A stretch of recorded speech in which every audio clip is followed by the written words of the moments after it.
मी गजानन सुभाषराव सूर्यवंशी भारतीय जनता पक्षाकडून लोहा शहरात नगराध्यक्षपदाचा उमेदवार होतो. त्याचबरोबर माझ्यासोबत भारतीय जनता पक्षाचे 20 नगरसेवक पदाचे उमेदवार असे आम्ही भारतीय जनता पक्षाकडून लोहा नगरपालिकेच्या निवडणुकीत उभे होतो. या निवडणुकीमध्ये लोहा शहरातील तमाम जनता, मायबाप जनार्दन, मायबाप जनतेने आम्हाला खूप खूप आशीर्वाद दिले, आम्हाला मोलाचं योगदान दिलं. याबद्दल मी माझ्या पक्षाच्या आणि माझ्या वतीनं मी लोहा शहरातील जनतेला विनम्रपणे सर्वांचं आभार व्यक्त करतो. त्यांनी आम्हाला खूप खूप भरून आशीर्वाद दिलेत.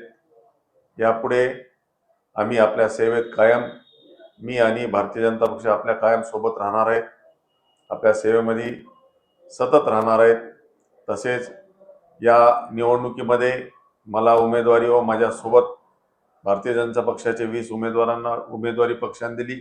माझ्यावर जो विश्वास टाकला त्याबद्दल मी भारतीय जनता पक्षाचे महाराष्ट्राचे प्रमुख, राज्याचे मुख्यमंत्री आदरणीय देवेंद्र भाऊ फडणवीस साहेब, तसेच राज्याचे माजी मुख्यमंत्री अशोकरावजी चव्हाण साहेब, तसेच राज्याचे महसूल मंत्री चंद्रशेखरजी बावनकुळे साहेब, तसेच या राज्याचे माजी अर्थमंत्री तसेच भारतीय जनता पक्षाचे ज्येष्ठ नेते सुधीर भाऊ मुनगंटीवार साहेब, त्याचप्रमाणे संजूभाऊ खोडगे, अमरभाऊ राजूरकर, संतुकराव हंबर्डे, एकनाथदादा पवार, मंडळाध्यक्ष श्री विजयजी धोंडगे, चंद्रशेन पाटील, बालाजीराव पांडागळे साहेब आणि ज्यांनी मला व माझ्या सोबतच्या सर्व टीमला सहकार्य केले त्या सर्वांचं मी विनम्रपणे आभार व्यक्त करतो. भविष्यात मी आणि माझ्यासोबतची टीम लोहा शहराच्या विकासासाठी अग्रेसरपणे राहील आणि आपल्या सेवेत कायम राहील याची ग्वाही देतो.